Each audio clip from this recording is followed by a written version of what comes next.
Meanwhile, in neighbouring Syria, the strengthening of Al-Qaeda-linked groups has led to growing infighting between once allied rebels. Fierce clashes between rival opposition factions have killed at least 700 people this week. Almost 100 of them are believed to be civilians who were executed by militants from the Islamic State of Iraq and Levant. Now, the outbreak of a civil war within a civil war has prompted some Western politicians who previously rooted solely for Assad's removal to change their stance. Now, here are just some of the latest statements we've heard. The former CIA director, Michael Hayden, said the Assad regime is beginning to look like the lesser of all evils. And the former US ambassador to Syria, Iraq and Afghanistan, Ryan Crocker, he's agreed that Assad is not as bad as the jihadis. And Russia has long been warning of the threat some opposition groups in Syria pose, with Foreign Minister Lavrov welcoming the realization of this in the West. Well, infighting within the ranks of the Syrian rebels is threatening the Russia-US brokered peace conference that's due in less than 2 weeks from now. The world's top diplomats are in Paris to pressure Syria's main opposition group, the Syrian National Council, into taking part. Well, let's discuss what might come out of it with Michel Chussodovsky. He's director of the Center for Research on Globalization. He's live in Berlin. Michel, so these Western leaders there, they're all undertaking a last-ditch effort to persuade the Syrian National Council to take part in these forthcoming talks in Geneva. Will they succeed?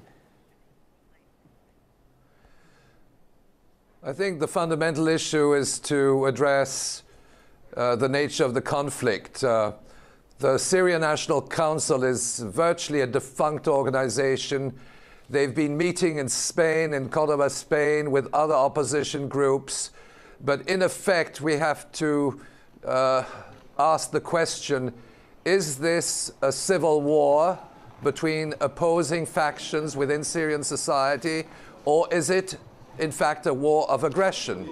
And I think at the moment, what is striking is the fact that there's a merger of the insurgency in Iraq and Syria. It's the same Al-Qaeda-affiliated organizations, Al-Qaeda and the Islamic in Iraq and the Levant, which are waging war, I say waging war against both countries. And then the question is, who is behind them?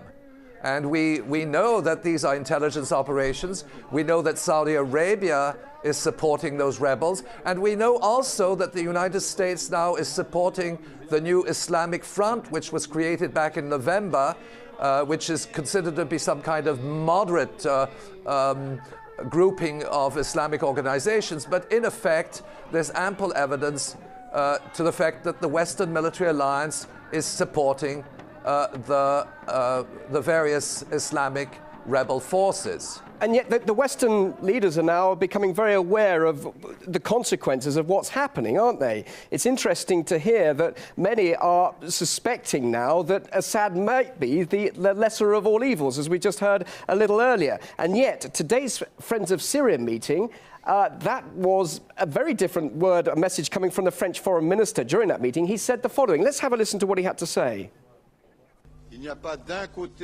Contrary to what has been stated, we don't have the Assad regime on one side and terrorists on the other. It is the regime that is fueling terrorism. So Assad's regime is fueling the terrorism. What do you make of that? Well, these are cynical statements. The Western military alliance has been recruiting mujahideen right from the outset, and it's confirmed by numerous and reliable sources, including Israeli intelligence. These jihadist forces are operatives of the Western military alliance, and it's a continuum right from the Soviet-Afghan war, so that for the West to say that Assad is allied with the terrorists or and so on and so forth, I think is a red herring. They are still intent upon destabilizing Syria as a nation state. And in fact, one has the impression now that with the situation in Iraq and Syria, that in fact what they want to do is to redraw the map of the Middle East. Yeah, but surely everything you're saying is being contradicted by the fact that the West are holding a peace conference in Geneva. It wants peace in Syria. Yes, but those, that peace conference to be held, scheduled for next week in Montreux, it really is an exercise in shadow fake diplomacy, because ultimately decisions will not be taken there. They'll be taken behind closed doors between John Kerry, Sergei Lavrov. But very important, Sergei Lavrov made the statement back in November, I believe, that the Geneva Peace II talks should focus on counter-terrorism. Now, that raises an issue, because they'll be sitting at the table together, and then the question is, who is behind the terrorists? There'll be a number of countries, there are 30 countries there. I suspect that Saudi Arabia might be present at those meetings in Montreux.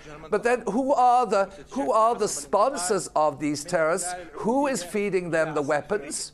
And we have ample evidence. I mean, just a few months ago, Senator John McCain had a photo op shaking hands with leaders of terrorist organizations inside Syria. So there we must understand that the Western military alliance also has blood on their hands. It's not simply an issue of identifying terrorists. We have to identify the people who are behind these terrorists. All right, let me just ask you quickly then, with these interesting signals coming from Western leaders and Western spokespeople, what do you make of Assad's future now? Many are saying he does have a lot of support within Syria. Could he actually ride this out? Well, I think that Assad has support within Syria, because the Syrian people realize that this is a war of aggression with mercenaries coming in, and these mercenaries are coordinated by special forces. They understand that.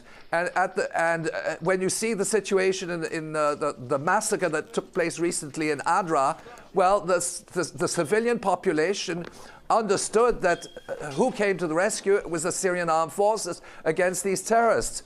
I think it's shocking, to say the least, that the massacres in Adra were not covered. They were covered in some media, including the Russian media, but they were not covered by the Western media. Well, of course, there's a lot of speculation, indeed, about the verification of that particular report, and that's obviously ongoing. So, but in the meantime, we'll have to leave it there. Michel Chussodovsky, Director for the Center for Research on Globalization, live in Berlin. Thanks for your thoughts.